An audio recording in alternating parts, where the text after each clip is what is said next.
Assalamu alaikum. Myself Nazia Altaf Ahmed from History Department in JT Art Science and Commerce College for Women Malegaon Nasik.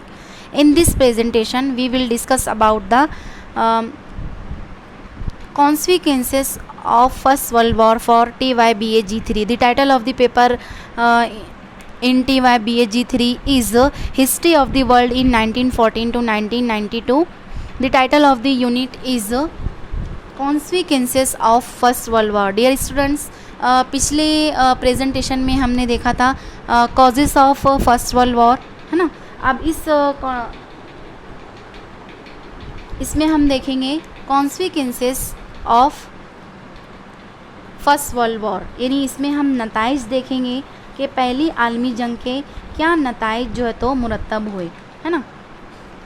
देखिए, कोई भी जंग हो, कोई भी वाक़या इंसिडेंट हो, तो इसमें हर वाक़या, हर एपिसोड जो है तो अपने पीछे कोई ना कोई नताइज छोड़ता है ना. तो इसमें भी जो है तो बहुत सारे असरात मुरतब किए पहली आलमी जंग के बाद. फर्स्ट है, this war witnessed a huge damage and destruction of human life and property. बड़े पैमाने पर जो है तो इसमें तबाही और बर्बादी, इंसानी ज़िंदगी, जानी और माली नुकसान बहुत बड़े पैमाने पर हुआ, क्योंकि आलमी जंगें थी और जंग स्टार्ट हुई किसी दो कंट्री से लेके जो है तो जंग बढ़ते चली गई और दो ग्रुप बन गए, दोस्त ममालिक एक दूसरे पर हमला करते गए. तो इसमें जो है तो बहुत बड़े पैमाने पर आलमी तबाही और बर्बादी जो तो का सामना करना पड़ा. सेकंड, इसका कॉन्सिक्वेंसेस में आता है, in this war 1 crore soldiers and lakhs of civilians died, यानी कि 1 करोड़ से ज़ायद फ़ौजी और लैक्स ऑफ सिविलियंस डाइड, यानी कि लाखों की तादाद में शहरी और करोड़ों की तादाद में सिपाही जो है तो मारे गए. The most of them who died in the war were the young generation of Europe. अब यंग जनरेशन इसमें बहुत बड़े पैमाने पर जो तो इनका कहना चाहिए क्या हुआ था, कत्लेआम हुआ यंग जनरेशन ऑफ यूरोप, यानी कि यूरोप की नौजवान नस्ल कहना चाहिए इसको, कि नौजवानान नस्ल जो है तो इसके अंदर बड़े पैमाने पर मारे गए, काटे गए और इनके जो है तो इसमें यूरोप के लोगों का ज़्यादा इसके अंदर जो है तो खून खराबा, कत्लेआम हुआ. यही इसके अंदर बताया गया है कि most of them who died in the war were the young generation of Europe. इस तरह से इसमें बड़े पैमाने पर लोगों का कत्लेआम, खून खराबा, ज़्यादातर यूरोप के लोगों ने जो है तो इसमें मारे गए. उसके बाद it affected the future life of Europe, है ना. इसमें जो है तो ये it affected the future life of Europe, इस तरह से जो है तो यही चीज़ जो है तो यूरोप के मुस्तकबिल के लिए बहुत बड़ी जो है तो कहना चाहिए असरअंदाज हुई कि यंग जनरेशन जो है तो बड़े पैमाने पर इनका कत्लेआम हुआ. During the war period European industries were collapsed, है ना.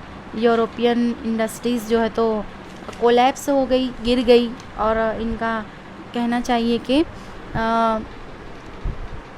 During the war period European industries were collapsed, यानी गिर गई मतलब ढेर हो गई, और मतलब इनकी जो इंडस्ट्रीज थी तबाह हो गई, बर्बाद हो गई. As a result economic condition started to deteriorated, यानी कि बहुत ज़्यादा बड़े पैमाने पर जब इंडस्ट्रीज़ कोलैप्स्ड हुई तो इनकी माशी कंडीशन बिगड़ती चली गई, है ना, खास करके यूरोपीय ममालिक के.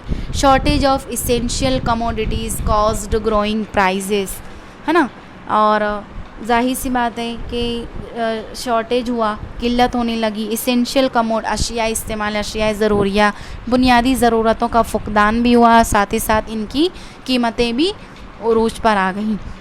It affected the daily life of the people, और यही चीज़ जो है तो इंसानी ज़िंदगी, आम इंसानी ज़िंदगी के लिए बहुत ही ख़तरनाक साबित हुई, क्योंकि अशियाए ज़रूरिया का फुकदान होने लगा।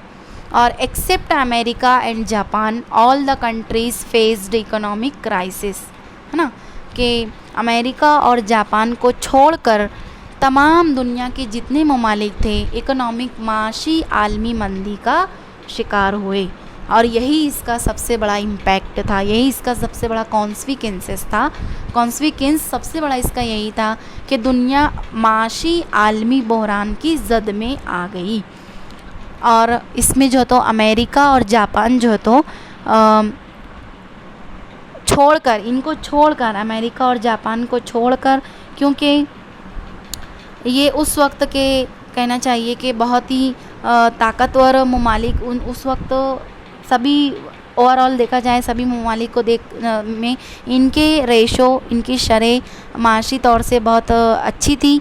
ये इनके अपनी अशियाए ज़रूरिया के लिए इनके पास फरावानी थी, इनको किसी चीज़ की फुकदान और किसी चीज़ का शॉर्टेज का सामना नहीं करना पड़ा। The royal rules in Russia, Germany, Austria, Hungary and Turkey came to an end defeated nations and their empires were divided into two new countries. After the First World War, family system, traditional virtues and ethics were stuck.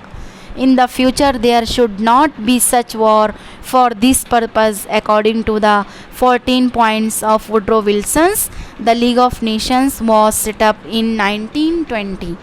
जैसा कि मैंने आपको बताया था कि 1920 में जो है तो एक लीग ऑफ नेशन का क़याम इसी बिना पे किया गया कि इसके जो नताइज माशी आलमी मंदी की जो माशी बहरान जो आया, इसकी बिना पर जो है तो एक 1920 में एक वुड्रो विल्सन ने लीग ऑफ नेशन को सेटअप करने का एक पेरिस पीस कॉन्फ्रेंस जो है तो मुनक़िद करवाई। और उसमें 14 नौकाती प्रोग्राम में यही बताया गया था कि बड़े पैमाने पर जो जानी और माली नुकसान हुआ है और यूरोप में बड़े पैमाने पर जो इतनी तबाही और बर्बादी हुई थी, उसको सामने रखते हुए अमेरिका के सदर वुड्रो विल्सन ने 14 नौकाती प्रोग्राम तैयार किया, पेरिस पीस कॉन्फ्रेंस बुलवाई और उसमें ऐसी जंगें दोबारा ना कायम हो और आलमी तौर पर अमन, सलामती और तहफ़्फ़ुज़ कायम किया जाए।